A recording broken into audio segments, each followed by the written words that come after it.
Anies tidak mungkin menang. Dia cuma boleh dapat 17%. Anda panik. Banyak yang protes. Pak Rocky kok pesimis? Ya memang saya pesimis. Karena ada penghalang. Dia mestinya dapat 52%, 60%. Tapi ada penghalang yang namanya disebut dengan cara yang baik oleh Pak Sekdi tadi yang namanya Joko Widodo. Joko Widodo akan halangi. Karena itu untuk menang ya singkirkan penghalangnya. Kan itu jalan pikirannya itu.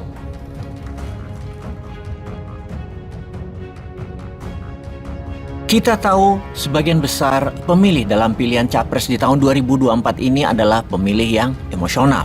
Nah loh, banyak yang kaget tentunya dengan kalimat awal ini seperti dalam video Bung Rocky tersebut. Sebuah video yang mengatakan Anies pasti kalah dalam kontestasi Pilpres 2024. Menonton video tersebut, pembela 01 banyak yang langsung naik darah. Nah, yang naik darah itu yang disebut emosional. Lain data lagi, fakta dari polling banyak yang memutuskan pilihannya memang berdasarkan like and dislike, berdasarkan rasa suka atau rasa tidak suka. Misalnya, suka pada Anies karena rajin sholat, nggak suka pada Ganjar karena katanya suka nonton porno. Suka tidak suka adalah masalah rasa, masalah emosi, dan hal itu merupakan pemilih terbanyak. Atau ada contoh lain lagi, kalau pilihannya sudah 03 misalnya, maka yang berbeda dengan mereka langsung dimusuhi, persis anak-anak. Kalau ada yang memilih 02 atau 03 sementara dia memilih 01 misalnya, pemilih 02 juga 03 kemudian dimusuhi, didebat, disebelin, dinyinyirin, dan lain sebagainya. Ada ilustrasi sederhana yang harus jadi pemikiran agar kita jangan jadi emosional. Karena keputusan berdasarkan emosi akan membuat penyesalan di belakang hari. Misalnya kalau Anda sudah punya pilihan sesuai dengan hati Anda, sesuai dengan ideologi Anda. Pilihan Anda misalnya adalah 01. Anda dengan semangat, selain mendukung 01, Anda mempromosikan habis-habisan. Bahkan Anda menghujat siapapun yang beda dengan pilihan Anda. Yang beda pilihan, Anda salah-salahkan. Ternyata dalam Pilpres nanti, di mana pada 14 Februari 2024 tidak ada suaranya yang dapat 50% plus 1 yang dilanjutkan ke putaran kedua pada bulan Juni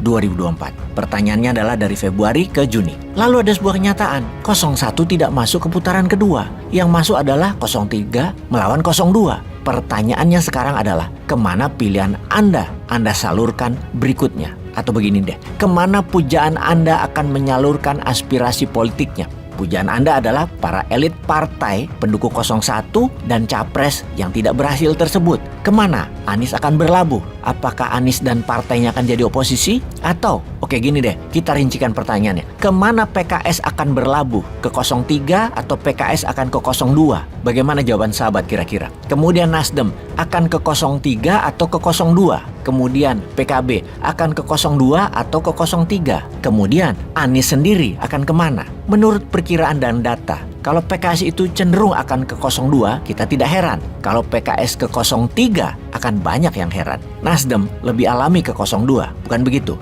Maka 01 akan bergabung dengan 02 itu lebih besar daripada 01 akan bergabung dengan 03 seperti yang media saat ini dengungkan. Jadi inilah yang kita harus lihat dalam membaca perpolitikan. Beda pendapat itu biasa, tapi bukan musuh. Benar deh, Anda yang pemilih, kenapa harus bermusuhan sesama sahabat kalian yang sudah berteman puluhan tahun bahkan? Hanya karena beda pilihan lalu musuhan. Sementara yang di elit politik sudah pada baikan. Masih ingat Anda yang membela di tahun 2019, pembela Prabowo, sampai darah terakhir Anda berjuang. Nggak sampai sebulan yang di atas para elit gabung. Anda gigit jari 5 tahun sampai 2024 ini. Sekarang apakah tidak mungkin hal itu terjadi lagi? Yang Anda pilih balik badan nyebrang ke lawannya. Ya mungkin saja karena lawannya bukan musuhnya. Anda saja yang memperlakukan beda pendapat sebagai musuh. Kok nggak kapok-kapok sih? Politik itu memang memakai Anda agar emosi. Lalu kalau gagal tetap perlu Anda. Ya Anda diubah lagi pendapatnya agar sesuai dengan maunya mereka.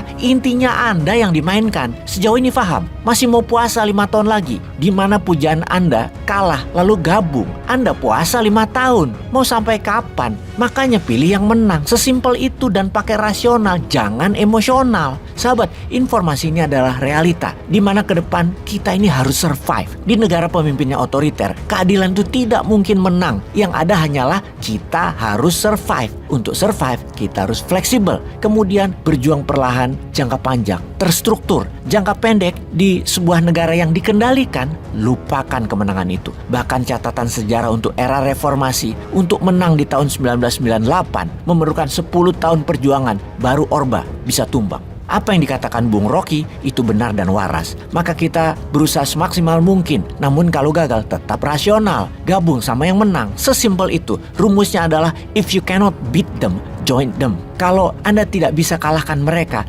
gabung dengan mereka. Jadi pertama emang benar, kalahkan mereka dulu. Kalau belum berhasil, gabung. Atur strategi lain. Momentumnya nanti pasti ada. Kebenaran akan menang dengan cantik, sabar, dan rasional. Itu kuncinya.